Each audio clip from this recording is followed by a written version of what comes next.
નમસ્તે દર્શક મિત્રો, હું ઉર્મિશ વૈષ્ણવ ગોકુલ હોસ્પિટલ રાજકોટથી.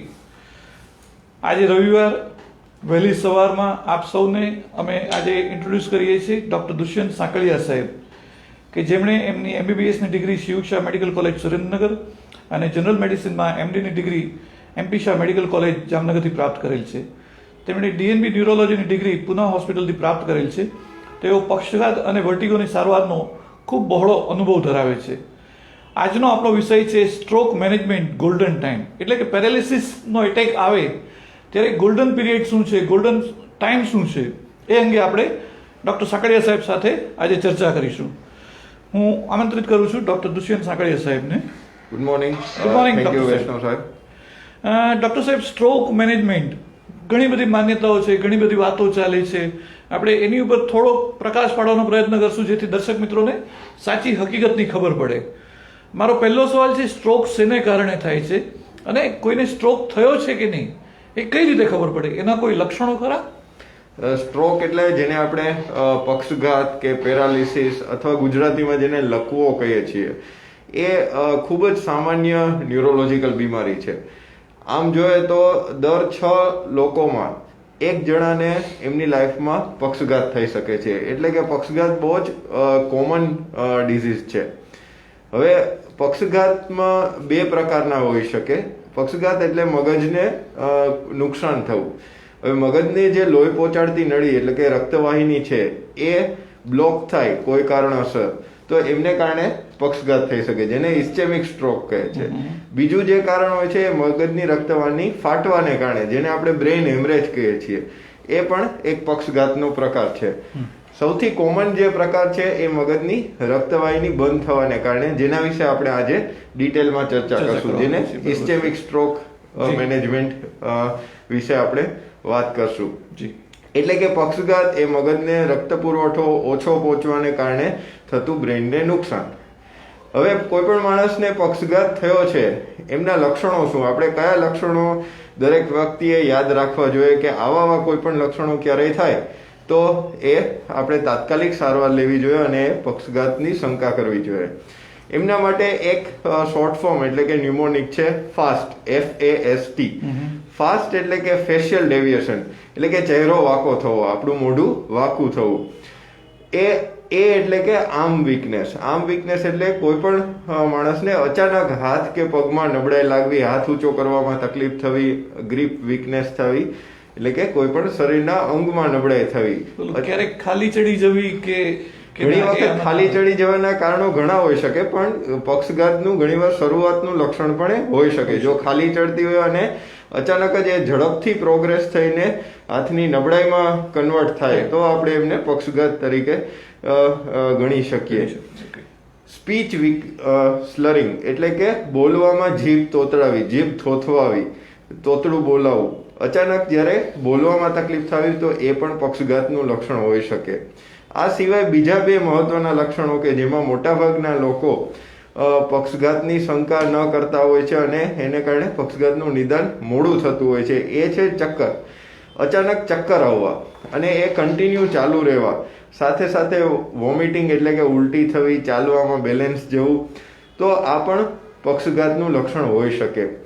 આઈસાઇટ એટલે કે અચાનક નજર ચાલી જવી, અચાનક એક આંખ કે બંને સાઈડમાં દેખાવામાં તમને તકલીફ લાગવી, તો સડનલી નજર ઓછી થવી એ પણ પક્ષઘાતનું લક્ષણ હોઈ શકે. એટલે કે B fast, balance, eyesight, facial deviation, arm weakness, slurring of speech. T એટલે કે ટાઈમ. આવા ટાઈમે આપણે તાત્કાલિક હોસ્પિટલનો એટલે કે સ્ટ્રોક યુનિટનો સંપર્ક કરવો.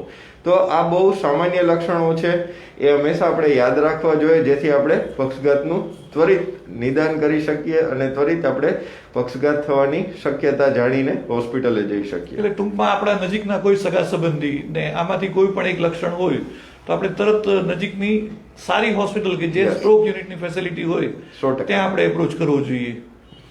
સાહેબ, સ્ટ્રોકની સારવારમાં એવું કહેવામાં આવે છે કે સમય ખૂબ મહત્વનો છે. જેટલું ઝડપથી તમે હોસ્પિટલે પહોંચો એટલું તમારે માટે ફાયદાકારક છે. તો અને તાત્કાલિક સારવાર લેવી ખૂબ મહત્વની છે. શા માટે? સ્ટ્રોકની સારવાર માટે એવું કહેવામાં આવે છે કે ટાઈમ ઇઝ બ્રેઇન, એટલે કે દરેક સેકન્ડ, દરેક મિનિટ એ મહત્વની છે. સ્ટ્રોકમાં આપણે જોઈએ તો દર 1 સેકન્ડે એટલે કે દર 1 સેકન્ડની પણ સારવારમાં ડિલે થાય એમાં મગજના અંદાજે 36,000 કોષો નાશ પામે છે. ઓહો. એટલે કે આપણા માટે દરેક સેકન્ડ અને મિનિટ મહત્વની છે. જેટલી વહેલી સારવાર આપણે ચાલુ કરીએ એટલે બ્રેઇનના એટલા કોષોને આપણે બચાવી શકીએ અને દર્દી એટલા ઝડપથી રિકવર થાય. બીજું જે સૌથી મહત્વનું છે કે સ્ટ્રોકની જે મહત્વની જે સારવાર છે એ ટાઈમ ડિપેન્ડન્ટ છે. એટલે કે અમુક કલાકો જેમ કે પ્રથમ 4.5 કલાક જે છે એ સારવાર માટે ખૂબ જ મહત્વની છે. એ ટાઈમે આપણે થ્રોમ્બોલિસિસની સારવાર એટલે કે અમુક ઇન્જેક્શન કે જેને ક્લોટ બ્લસ્ટર ઇન્જેક્શન કહેવાય કે જે રક્તવાહિની જે બંધ થયેલી છે એમને ખોલવા માટેની દવા છે એ પ્રથમ 4.5 કલાકથી 6 કલાક સુધી જ આપી શકાતી હોય છે. એ પછી એ ટાઈમ એક વખત ચાલ્યો જાય એ પછી આપણે ઇન્જેક્શન આપી શકતા નથી. એટલે કે દર્દીને જેટલું વહેલું હોસ્પિટલે પહોંચાડીએ એટલું આપણી પાસે જે બેસ્ટ સારવાર અવેલેબલ છે એ કરવાનો ચાન્સ રહે છે અને આપણે મગજને નુકસાન આગળ વધતું અટકાવી શકીએ છીએ. હાલમાં સ્ટ્રોક માટે કઈ કઈ સારવાર ઉપલબ્ધ છે? હાલમાં આપણે સ્ટ્રોક વિશેની સારવાર જોઈએ તો એમાં ઘણા બધા એડવાન્સ ટ્રીટમેન્ટ આપણી પાસે અવેલેબલ છે. એ બધી સારવાર જે છે જેમ હમણાં આપણે વાત કરી કે ટાઈમ ઇઝ બ્રેઇન એટલે કે સમય એ સૌથી મહત્વનો છે. આ બધી સારવાર ટાઈમ ડિપેન્ડન્ટ છે. એટલે કે કયા ટાઈમે દર્દી હોસ્પિટલે પહોંચે છે એ પ્રમાણે એમની કઈ સારવાર કરવી એ નક્કી થાય છે. જો કોઈ પણ પેરાલિસિસનું દર્દી પ્રથમ 4.5 કલાકમાં જ હોસ્પિટલે પહોંચી જાય કે જે આપણે એમને ગોલ્ડન આર્સ અથવા તો વિન્ડો પીરિયડ જેને અમે કહીએ છીએ કે જેમાં આપણે બેસ્ટ આઉટકમ આપી શકીએ છીએ, એમાં એક થ્રોમ્બોલિસિસની સારવાર અવેલેબલ છે. એટલે કે જે રક્તવાહિની એટલે કે લોહીની નળી જે બંધ થયેલી છે એમને ખોલવા માટેની દવા ઇન્જેક્શન તરીકે આપણે આપી શકીએ છીએ અને જેનાથી એ રક્તવાહિની ખુલવાથી ફરીથી બ્લડ સપ્લાય બ્રેઇનને ચાલુ થાય અને આપણે પેરાલિસિસમાં જલ્દી રિકવરી લઈ આવી શકીએ છીએ. થ્રોમ્બોલિસિસમાં પણ 2 જાતના ઇન્જેક્શન અવેલેબલ છે, ટેનેક્ટેસ, અલ્ટીપ્લેસ કે જે આપણે અત્યારે વાપરતા હોય છે. બીજી જે મહત્વની સારવાર અત્યારે હવે અવેલેબલ થયેલી છે એને મેકેનિકલ થ્રોમ્બેક્ટોમી કહીએ છીએ. મેકેનિકલ થ્રોમ્બેક્ટોમી એટલે કે જે આપણે 6 કલાક સુધી આપણે આપી શકીએ. પક્ષઘાત થયાના 6 કલાક સુધી આપણે મેકેનિકલ થ્રોમ્બેક્ટોમી એટલે કે મગજની નળીમાં વાયર નાખીને એ જે ક્લોટ છે એ આપણે રિમૂવ કરતા હોય છે. એ એક જાતની પ્રોસિજર કહી શકીએ આપણે કે જેનાથી આપણે 6 થી 8 કલાક અને અમુક કેસમાં 12 કલાક સુધી પણ એ મેકેનિકલ થ્રોમ્બેક્ટોમી કરી શકતા હોય છે. પક્ષઘાત થયાના 12 કલાક સુધી. મેકેનિકલ થ્રોમ્બેક્ટોમીનો સ્ટ્રોકની સારવારમાં શું રોલ બેઝિકલી? મેકેનિકલ થ્રોમ્બેક્ટોમીમાં જે આપણે જે થ્રોમ્બોલિસિસ છે ઘણી વખત દર્દી જે પ્રથમ 4.5 કલાકમાં કે જે થ્રોમ્બોલિસિસ માટેનો આઈડિયલ ટાઈમ એટલે કે ગોલ્ડન આર્સ છે એ ક્રોસ થઈ ગયેલો હોય છે ઓલરેડી, પણ એ હજુ 6 કલાકની અંદર હોય છે. તો આવા કેસમાં મેકેનિકલ થ્રોમ્બેક્ટોમી એટલે કે જે ક્લોટ કાઢવાની જે પ્રોસિજર છે એ આપણે કરી શકીએ. અને ઘણી વખત મોટી નળી બંધ હોય કે જેમાં થ્રોમ્બોલિસિસ કરવા છતાંય જોઈએ એટલો સુધારો આપણને મળવાની શક્યતા ન હોય તો એવા કેસમાં અમે બંને સારવાર એટલે કે થ્રોમ્બોલિસિસ અને મેકેનિકલ થ્રોમ્બેક્ટોમી એટલે કે ક્લોટ કાઢવાની જે પ્રોસિજર છે એ બંને સાથે કરતા હોય છે. આ બધું ક્યારે શક્ય બને છે? જ્યારે દર્દી સ્ટ્રોક યુનિટમાં એટલે કે ડેડિકેટેડ સ્ટ્રોક યુનિટમાં હોય તો આ બધા આપણે ડિસિઝન લઈ શકીએ અને દર્દી વહેલું હોસ્પિટલે આવેલું હોય તો આપણે આ બધું કરી શકીએ છીએ. સામાન્ય રીતે એવું જોવામાં આવે છે કે થ્રોમ્બોલિસિસની સારવાર ઉપલબ્ધ છે પણ ઘણા બધા લોકો એનો લાભ નથી લેતા. શું એ ખર્ચાળ છે? હવે ભારતમાં કમનસીબે આપણે એવું કહી શકીએ કે આટલા બધા સ્ટ્રોકના દર્દીઓ અને આટલું બધું સ્ટ્રોકનું પ્રમાણ હોવા છતાં માત્ર 10 થી 12% એટલે કે 100એ માત્ર 10 લોકોને જ થ્રોમ્બોલિસિસની સારવાર મળે છે. જેમાંનું સૌથી મોટું કારણ એ છે કે લોકોને પક્ષઘાત એટલે કે પેરાલિસિસની અવેરનેસ જ નથી. મોટાભાગના લોકોને પક્ષઘાતના લક્ષણો શું હોય એ જ ખબર નથી હોતી. એટલે ઘણીવાર હાથની નબળાઈ થાય તો એ એવું માને કે ચલો ખાલી સામાન્ય સ્નાયુનો દુખાવો હશે કે ખાલી નબળાઈને કારણે આ હાથ ઊંચો નથી થતો, ચક્કર આવે તો એવું માનતા હોય છે કે એસિડિટીના કારણે આવતા ચક્કર હશે કે સામાન્ય ફેરવાયુ હશે. અને આ બધા કારણોને કારણે એ હોસ્પિટલ એટલે કે ડોક્ટર પાસે ઘણા મોડા પહોંચતા હોય છે, કે જે આપણે જે ગોલ્ડન અવર્સની હમણાં જે વાત કરી કે જે પ્રથમ 4.5 કલાક, પ્રથમ 6 કલાક કે જેમાં આપણે આ બધી સારવાર કરી શકીએ છીએ, એ બધો ટાઈમ એ ઘરે જ વેડફી નાખતા હોય છે અથવા તો કોઈ નાની હોસ્પિટલમાં વેડફી નાખતા હોય છે. તો સૌથી મોટું કારણ જે અમે ભારતમાં જોઈએ છીએ એ અવેરનેસ એટલે કે લોકોમાં સ્ટ્રોક વિશેની જાગૃતતા જ નથી. બીજું જે કારણ છે એ ઘણી વખત લોકોને અમુક સારવાર વખતે એવું હોય કે એમના અમુક સગા આવે પછી જ હોસ્પિટલે જવું, કે જેમ કે એ એમની સિરિયસનેસ નથી સમજતા હોતા કે તાત્કાલિક હોસ્પિટલે જવું જરૂરી છે, એમના રિલેટિવની રાહ જોતા હોય છે. ઘણીવાર એ નાની હોસ્પિટલમાં જ સામાન્ય સારવાર લઈને પછી એવું વિચારતા હોય છે કે હવે પછી આગળ જાશું. એટલે આ બધા કારણોસર અમુક એવા સેન્ટરમાં સારવાર લેવી કે જ્યાં સીટી સ્કેન કે સ્ટ્રોક યુનિટની ફેસિલિટી અવેલેબલ ન હોય, અને અમુક અંશે ઘણી વખત લોકો ખર્ચા વિશે પણ વિચારતા હોય છે. એક બીજો જે સવાલ તમે પૂછો કે એ સારવાર ખૂબ ખર્ચાળ છે કે નહીં. હવે આ થ્રોમ્બોલિસિસની સારવાર હું તમને એમનો ખર્ચો કહું તો એ 28 થી 30,000 રૂપિયાનું એ ઇન્જેક્શન આવે છે, અને જે અમુક બીજું ઇન્જેક્શન છે એ 50,000 ની આસપાસ આવે છે. તમને રકમ સાંભળતા એવું લાગશે કે 30,000 રૂપિયાનું કે 50,000 રૂપિયાનું ઇન્જેક્શન કે જે આપણે તાત્કાલિક દેવું પડે એવું છે, તો એ તો ઘણું ખર્ચાળ છે. તો આ થ્રોમ્બોલિસિસની સારવાર કઈ રીતે લોકો અફોર્ડ કરી શકે, એમના માટે મારો એક જ જવાબ છે કે કોઈ પણ માણસને જ્યારે પક્ષઘાત થાય કે જે પોતે કમાતો હોય છે, જે પોતે કામ કરતો હોય છે, એને આપણે 1 મહિનામાં ફરીથી કામ કરતો કરી શકીએ, એટલે કે એમને ફરીથી એમની રેગ્યુલર લાઈફસ્ટાઈલમાં ઇન્ડિપેન્ડન્ટ લાઈફ જીવતો કરી શકીએ, એ એમના માટે સૌથી મહત્વની વસ્તુ છે. જો આ સારવાર આપણે ન લઈએ અને આપણે કન્ઝર્વેટિવ એટલે કે રૂટીન સારવાર લેતા હોય છે, તો એમાં ઘણી વખત દર્દી મહિનાઓ સુધી પથારીવશ અવસ્થા અથવા તો ડિપેન્ડન્ટ લાઈફ એટલે કે બીજાની સેવાની જરૂર પડે એ રીતે થઈ શકતો હોય છે, અને પોતાનું કામ કરી શકતો નથી હોતો. અને એમને કારણે જે ફાઇનાન્શિયલ બર્ડન એટલે કે જે ખર્ચો કુટુંબ ઉપર આવે છે એ આ 30 થી 50,000 કરતા ઘણો વધારે હોય છે, અને શારીરિક પીડા તો અલગ બને કે જેને કારણે દર્દી પોતે મેન્ટલી પણ ઘણો ડિસ્ટર્બ થતો હોય છે. તો ઓવરઓલ આપણે આ ખર્ચો ગણીએ તો થ્રોમ્બોલિસિસનો જે શરૂઆતમાં આપણે કરી એ એક જાતનું ઇન્વેસ્ટમેન્ટ છે કે જે આપણને આગળ જતા પોતે જ એ બહુ પરિણામ સારું આપે અને કોસ્ટ ઇફેક્ટિવ આપણે કહી શકીએ. એટલે એ સમજણ લોકોમાં લઈ આવવી ખૂબ જરૂરી છે. સાહેબ, આપણે હમણાં વાત કરી સ્ટ્રોક યુનિટ કે સારવાર માટે સ્ટ્રોક યુનિટ હોય ત્યાં જવું, તો સ્ટ્રોક યુનિટ શું છે અને સ્ટ્રોક યુનિટમાં સારવાર લેવાના શું ફાયદા?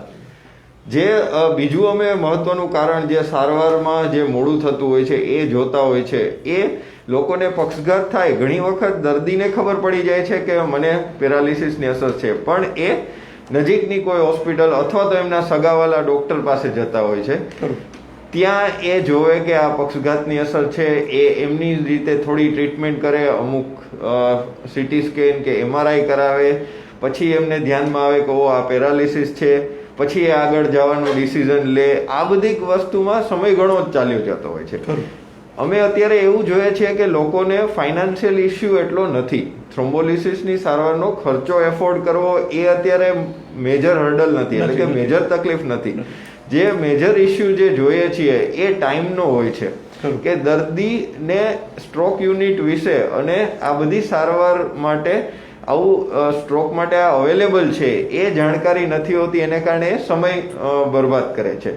સ્ટ્રોક યુનિટ એટલે શું કે જ્યાં ઇન હાઉસ એટલે કે round the clock 24 hours CT સ્કેનની ફેસિલિટી અવેલેબલ હોય, જ્યાં ICU બેકઅપ હોય, કે જ્યાં ઇન્ટેન્સિવિસ્ટ અવેલેબલ હોય, જ્યાં ન્યુરોફિઝિશિયન અવેલેબલ હોય કે જે મગજના ડોક્ટર કે જે સ્ટ્રોકનું નિદાન અને સ્ટ્રોકની આગળની થ્રોમ્બોલિસિસ મેકેનિકલ થ્રોમ્બેક્ટોમીના ડિસિઝન લઈ શકે, જ્યાં થ્રોમ્બેક્ટોમી થઈ શકતી હોય, જ્યાં ઇન્ટેન્સિવિસ્ટ, રેડિયોલોજિસ્ટ, ન્યુરોફિઝિશિયન અને આ બધી ટીમ આખી તમને એક જ જગ્યાએ અવેલેબલ હોય એવા હોસ્પિટલને આપણે સ્ટ્રોક યુનિટ તરીકે એટલે કે સ્ટ્રોક રેડી હોસ્પિટલ તરીકે આપણે ગણાવી શકીએ કે જ્યાં સ્ટ્રોકની સારવાર એકદમ ત્વરિત અને સચોટ થઈ શકે અને આપણે દર્દીને સારામાં સારું આઉટકમ આપી શકીએ.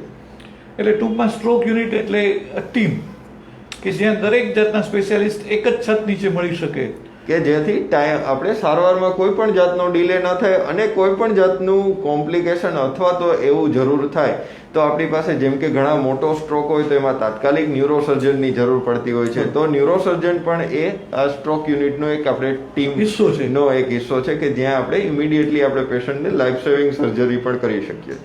ગોકુલ હોસ્પિટલમાં સ્ટ્રોક યુનિટમાં ગોકુલ હોસ્પિટલમાં અમારે અહીં રાઉન્ડ ધ ક્લોક આ બધી ફેસિલિટી અવેલેબલ છે. Now CT scan, cath lab, round the clock neurophysician, neurosurgeon, intensivist આ બધું બેકઅપ અવેલેબલ છે. આપણે એવું કહી શકીએ કે ગોકુલ હોસ્પિટલમાં સૌથી વિશાળ ઇન્ટેન્સિવિસ્ટ અને ન્યુરોસર્જન તથા ન્યુરોફિઝિશિયન, રેડિયોલોજિસ્ટ આ બધાની ટીમ આપણે અહીંયા રેગ્યુલરલી કાર્યરત છે અને આપણે રેગ્યુલરલી આ રીતે સ્ટ્રોકના પેશન્ટ માટે થ્રોમ્બોલિસિસ, ઇન્ટરવેન્શન એ બધી ફેસિલિટી આપણે આપીએ છીએ. અને મને જે ખ્યાલ છે એ પ્રમાણે છેલ્લા એકાદ વર્ષમાં આપણે લગભગ 20 થી વધારે સ્ટ્રોકના પેશન્ટ પણ આવી રીતે આપણે એમના કરતાં પણ વધારે ઓલમોસ્ટ યરલી મોર દેન 50 પેશન્ટના થ્રોમ્બોલિસિસ આપણે કરતા હોય છે અને જે કોઈને જરૂર હોય એમને થ્રોમ્બેક્ટોમી માટે પણ પ્રોસીડ કરતા હોય છે. ઓકે સાહેબ, દર્દી અને સ્ટ્રોક યુનિટ વચ્ચેનું અંતર ગોલ્ડન પીરિયડ કરતાં વધારે હોય, કારણ કે અત્યારે શું છે કે સ્ટ્રોક ફક્ત રાજકોટમાં રહેતા લોકોને નથી આવવાનો, રાજકોટથી અંતરિયાળ ગામમાં હોય ત્યાં પણ આવતો હોય, તો ગોલ્ડન પીરિયડ વધારે હોય તો એ લોકોએ અથવા સગાવાલાએ શું કરવું? ઘણી વખત જે બીજો પ્રોબ્લેમ હોય છે કે સ્ટ્રોકની સારવારમાં પેશન્ટ ગોલ્ડન આર્સ એટલે કે પ્રથમ 4.5 કલાક ક્રોસ કરી જતા હોય છે, એ ટ્રાન્સપોર્ટ ફેસિલિટી અવેલેબલ ન હોવી અથવા તો પેશન્ટ બહુ રિમોટ એરિયામાં રહેતું હોય અથવા તો પેરીફેરીમાં કોઈ રહેતું હોય કે જ્યાંથી અહીંયા પહોંચવું એ ટાઈમ ઘણો વધારે માગી લેતો હોય છે. એ કન્ડિશનમાં અમે ટેલિમેડિસિન એનો પણ સહારો લેતા હોય છે. ટેલિમેડિસિન એટલે કે ત્યાંના કોઈ MD physician, MD medicine doctor કે જેમણે સ્ટ્રોકનું ડાયગ્નોસિસ કરેલું હોય અને ત્યાં સીટી સ્કેનની ફેસિલિટી જો અવેલેબલ હોય તો અમે ફોન ઉપર એટલે કે ટેલિકન્સલ્ટન્સીમાં જ એ એમડી ફિઝિશિયન ડૉક્ટર પાસેથી ડિટેલ લઈને સીટી સ્કેન રિવ્યૂ કરીને થ્રોમ્બોલિસિસ એમને ત્યાં જ અવેલેબલ થાય એવી પ્રયત્નો કરતા હોય છે, જેથી દર્દીનો સમય ન વેડફાય. એમને એમના જ સિટીમાં થ્રોમ્બોલિસિસ કરાવીને પછી પેશન્ટ શિફ્ટ કરવાનું અમે સલાહ આપતા હોય છે કે જેથી દર્દીને કંઈ આગળની સારવાર અથવા તો કોઈ પણ કોમ્પ્લિકેશન હોય તો એ અમે અહીંયા મેનેજ કરી શકીએ છીએ. અને અમે આવા ઘણા ટેલિકન્સલ્ટન્સી એટલે કે ટેલિમેડિસિનથી પણ થ્રોમ્બોલિસિસ સક્સેસફુલી કરેલા છે. એટલે ટૂંકમાં ગોલ્ડન પીરિયડનો લાભ આપણે ત્યાંના ફિઝિશિયનની મદદથી આપણે લઈ શકીએ. સ્ટ્રોકમાં સાહેબ દર્દી સંપૂર્ણપણે સાજો થઈ શકે અને જો હા તો કેટલો સમય લાગે? મોટાભાગના લોકોને એવી ગેરમાન્યતા હોય છે કે પક્ષઘાત થાય એટલે એ દર્દી હંમેશા પથારીવશ અવસ્થામાં જ રહે છે અને પક્ષઘાતને લોકો શરૂઆતમાં એટલું સિરિયસલી નથી લેતા. જેમ કોઈને અત્યારે છાતીમાં દુખાવો થાય તો એ તરત જ ડૉક્ટર પાસે દોડશે, અડધી રાત્રે પણ દોડશે કે સર હૃદયનો હુમલો નહીં હોય ને. એ એક કાર્ડિયાક અવેરનેસ છે. એવી જ અવેરનેસ એટલે કે એવી જ જાગૃતતા આપણે પક્ષઘાત માટે લઈ આવવાની જરૂર છે. તો આપણે જેમ હૃદયના દર્દીઓને સારી રીતે આપણે ફરીથી હુમલા પછી પણ કાર્યરત હોય અથવા તો એક્ટિવ લાઈફ જીવતા જોતા હોય છે, એવું જ રિઝલ્ટ આપણે સારું પક્ષઘાતના દર્દીઓમાં પણ આપી શકાય. જો આપણે પણ તાત્કાલિક સારવાર લઈએ તો પક્ષઘાતમાં પણ પક્ષઘાત પછી દર્દી સંપૂર્ણ નોર્મલ લાઈફ અથવા તો નિયર નોર્મલ લાઈફ જીવતું હોય છે અને એમને કોઈ પણ પ્રકારની વધારે પડતી ડિસેબિલિટી આપણે અટકાવી શકાય છે. તો પક્ષઘાતમાં પણ દર્દીને આપણે સારી રીતે સાજા કરી શકાય છે અને પાછી એમને એમની નોર્મલ લાઈફમાં જીવતા કરાવી શકીએ છીએ. એટલે ટૂંકમાં દર્દીએ ડાક્ટર દ્વારા જે કંઈ સલાહ સૂચન આપે એનું સંપૂર્ણ પાલન કરે, સંપૂર્ણ દવા એમને રેગ્યુલર ચાલુ રાખવી, એમના જે રિસ્ક ફેક્ટર ડાયાબિટીસ હાઇપરટેન્શનનો કંટ્રોલ કરવો, સારી રીતે ફિઝિયોથેરાપી, રિહેબિલિટેશન કરવું, આ બધી વસ્તુનું જો ધ્યાન રાખે તો દર્દી પાછી નોર્મલ લાઈફ જીવી શકે છે. પણ જે સૌથી મહત્વની વસ્તુ છે એ જે ટાઈમે સ્ટ્રોક થાય એ વખતે એમણે ટાઈમે અને ત્વરિત સારવાર પ્રોપર લીધેલી હોવી જોઈએ. આપણે હમણાં વાત કરી એવી રીતે હાઇપરટેન્સિવ, ડાયાબિટીસ, આ બધાની વાત કરી. શું એવું ખરું કે હાઇપરટેન્સિવ હોય તો સ્ટ્રોકના ચાન્સીસ વધારે? હા, આ બધા રિસ્ક ફેક્ટર કહી શકીએ. Diabetes, hypertension, smoking, tobacco, alcohol, obesity એટલે કે વજન ઘણું વધારે હોવું, આ બધા સ્ટ્રોકના રિસ્ક ફેક્ટર છે. આ બધા ફેક્ટરને જો આપણે ટાઈમે અને પ્રોપર કંટ્રોલ કરીએ તો આપણે સ્ટ્રોકનું રિસ્ક ઓછું કરી શકીએ છીએ. એટલે કે રેગ્યુલર એક્સરસાઇઝ, ડાયટ હેબિટ આપણે સારી રાખીએ અને સ્ટ્રેસ ફ્રી લાઈફ જીવીએ તો આપણે સ્ટ્રોકનું રિસ્ક ઘણું ઓછું કરી શકીએ છીએ. સાહેબ, અત્યારે કોરોનાનો સેકન્ડ વેવ અત્યારે ચાલુ થઈ ગયો છે. દિવાળીમાં લોકો ખૂબ ફર્યા અને નાવ દેટ ઇઝ રિફ્લેક્ટેડ. તો અત્યારના સંજોગોમાં કોરોના અને સ્ટ્રોક આ બેને કોરિલેશન અથવા કોઈ સંબંધ કરો? હા, અમે જે રીતના કોરોનાના કેસ અત્યારે વધતા જાય છે, જે આજથી 1-1.5 મહિના પહેલાં પણ જ્યારે કોરોના મેક્સિમમ કેસીસ મળતા હતા એ ટાઈમે અમે એવું જોયેલું છે કે સ્ટ્રોકના દર્દી અચાનક જ ખૂબ જ પ્રમાણમાં વધી ગયા છે. કે જે લોકોને કોઈ પણ ડાયાબિટીસ, હાઇપરટેન્શન કે એવું કાંઈ જ નથી હોતું એવા લોકોને સડનલી મોટો સ્ટ્રોક કે મોટી મગજની રક્તવાહિની બ્લોક થઈ જતી હોય છે અને એમનું કારણ કોરોના હોય છે. તો દર્શક મિત્રોને મારી એ વિનંતી છે કે કોરોના જે છે એ કોઈ પણ નળી રક્તવાહિની બંધ કરી શકે છે. તો કોરોનાના દર્દી, ઘણી વખત દર્દીને પોતાને ખબર પણ નથી હોતી કે પોતાને કોઈ પણ કોરોનાના લક્ષણો છે કે પછી પોતાને કોરોનાની અસર થઈ ગયેલી છે અને પેશન્ટ ડાયરેક્ટલી પક્ષઘાત તરીકે હોસ્પિટલમાં દાખલ થતું હોય છે અને એના નિદાન દરમિયાન અમે કોરોનાનું નિદાન કરતા હોય છે. તો કોરોનાને કારણે મગજનો પક્ષઘાત કે કોઈ પણ શરીરની નળી બ્લોક થઈ શકે છે કારણ કે શરીરમાં લોહીને જાડું બનાવતું હોય છે. તો આપણે પૂરેપૂરી પ્રિકોશન અને કાળજી રાખવી જેથી આવા કોમ્પ્લિકેશન પણ આપણે અવોઇડ કરી શકીએ. એટલે ટૂંકમાં કોરોનાને હળવાશથી લેવાની જરૂર નથી. હા, કોરોના ખાલી રેસ્પિરેટરી ઇલનેસ નથી પણ એ શરીરમાં પક્ષઘાત, હૃદયરોગનો હુમલો, પગ કે પેટની નળી બ્લોક થવી, આ બધી વસ્તુ પણ કરી શકે છે. દર્શક મિત્રો, આના અનુસંધાનમાં હું એક વધારે માહિતી આપની સાથે શેર કરીશ. આવતીકાલે એટલે કે સોમવારે રાત્રે 10 વાગે કોરોના કાળનો બીજો તબક્કો કેમ શરૂ થયો અને કેમ એનો અંત લાવશું એ અંગે ગોકુલ હોસ્પિટલના ડાયરેક્ટર અને senior consultant intensivist doctor Tejas Motivaras સાહેબ અને ડૉક્ટર તેજસ કરમટા સાથે આપણે મનોમંથન કરશું આવતીકાલે રાત્રે 10 વાગે આ જ ગોકુલ હોસ્પિટલના ફેસબુક પેજ ઉપર. અંતમાં દર્શક મિત્રો માટે આપનો સંદેશ. દર્શક મિત્રોને મારે એક જ સંદેશ આપવાનો છે કે જે મેં સૌથી પહેલાં કીધું, બી ફાસ્ટ. એટલે કે સ્ટ્રોકના લક્ષણો કયા કયા હોય છે એ હંમેશા યાદ રાખવા. હું ફરીથી એક વખત કહીશ કે ચહેરો વાંકો થવો, બોલવામાં તકલીફ થવી, હાથ કે પગમાં નબળાઈ આવવી કે અચાનક ચક્કર આવવા કે અચાનક દેખાવામાં એટલે કે જોવામાં આઈ સાઇટમાં તકલીફ થવી, આ બધા પક્ષઘાતના લક્ષણો હોઈ શકે. તો એમને સિરિયસલી લઈને આપણે ટાઈમે ડૉક્ટર પાસે જવું જોઈએ. બીજું, સ્ટ્રોક યુનિટ તમારા સિટીમાં કે તમારા ગામમાં ક્યાં અવેલેબલ છે એમની જાણકારી આપણે પહેલેથી જ મેળવવી જેથી જ્યારે પક્ષઘાત થાય ત્યારે આપણે એ વખતે પેનિક સિચ્યુએશનમાં ટાઈમે ડિસિઝન લઈ શકીએ કે આપણને પેરાલિસિસ થાય તો આપણે કઈ જગ્યાએ, જે રીતે આપણે ઇન્સ્યોરન્સ લઈએ છીએ પહેલેથી એ રીતે આપણે આ રીતે એક માહિતી જ પણ પહેલાં રાખવી જોઈએ કે આપણા સિટીમાં સ્ટ્રોક યુનિટ ક્યાં ક્યાં અવેલેબલ છે અને ક્યાં એમની સારવાર ઉપલબ્ધ છે જેથી આપણે એ પેનિક સિચ્યુએશનમાં આપણું ડિસિઝન સાચું લઈ શકીએ અને ટાઈમે હોસ્પિટલે પહોંચી શકીએ. અને દરેક દર્દીએ પોતાની લાઈફસ્ટાઈલ સારી રીતે મેન્ટેન રાખવી જોઈએ કે જેથી આપણે સ્ટ્રોકને થતો જ અટકાવી શકીએ. એટલે દર્શક મિત્રો, હું આમાંથી એક સાર એવો લઉં કે જેમ ડૉક્ટર સાકડિયા સાહેબે કીધું એવી રીતે કે આપણે થોડી ઘણી માનસિક તૈયારી પણ રાખવી જોઈએ અને થોડીક અગમચેતી પણ રાખવી જોઈએ.